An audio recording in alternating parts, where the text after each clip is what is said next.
کارەبا ئەو خزمەتگوزاریە سەرەکیەی بنچینەی ژیانی ڕۆژانە و پێشکەوتنی هەر دەوڵەتێکە لە هەرێمی کوردستان دوای زیاتر لە 30 ساڵی حکومڕانی هێشتا بۆ هاوڵاتیان بەڕەوا نازانرێت و تەنها بۆ چەند کاتژمێرێک لە شەو ڕۆژدا دابین کراوە.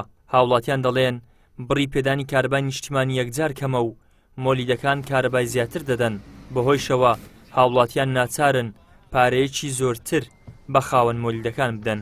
کارەبای نیشتیمانی زۆر باش نییە، وەکو زۆر باش نییە، پێویستە چای بکەن. کارەبای مۆریدەش حکومەت دەحمی سەعی مۆریدەکان بکە، هەندێک ئیمکانەتیان لە بۆ دابین بکە، هەندێک ئیمکانەتیان لەو بینامکەوەی ئەوانش سەر ئەو شەعبە فەقیر و داماوە هەرزان بکە.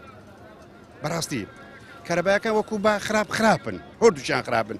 مۆریدەش لە وەختی خۆی ناداتەوە نەکە کێشە دەبی، کێشەی گازیە، کێشەی ڕونوبەزینەیە، کێشەی سایقیە فەقیرە، کێشەی شکستی هەیە، لازمە حکومەت دەعم بکە.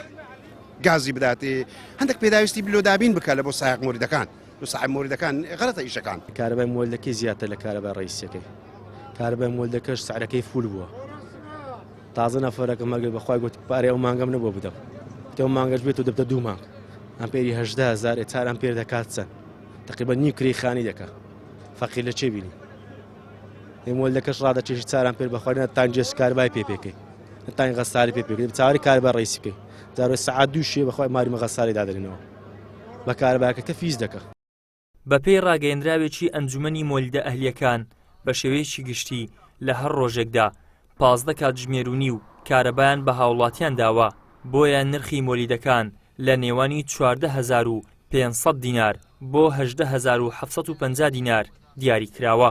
سەبارەت بە بەرزبوونەوەی نرخی ئەمپێر هۆکارەکەی دەگەڕێتەوە بۆ زیاتر ئیشکردنی مۆلیدە ئەهلیەکان کە مۆلیدەکان چەند زیاتر ئیش بکان نرخەکان بەرز دەبێتەوە. بە دیاریکراوی جیاوازە لە گەڕەکێک بۆ گەڕەکێکی تر لە 352 کاتژمێر هەیتمان هەتاوەکو 406 کاتژمێر کەواتە نرخەکان ئەوانەی 352 ئیشکردیان 14500 دەست پێ دەکا تاوەکو دەکاتە 18750 دینار.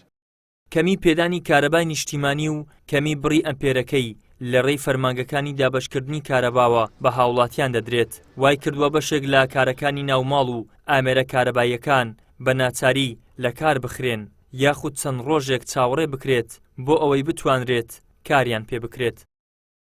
ئیدریس محەممەد، کەناڵی ئاسمانی پەیام، هەولێر.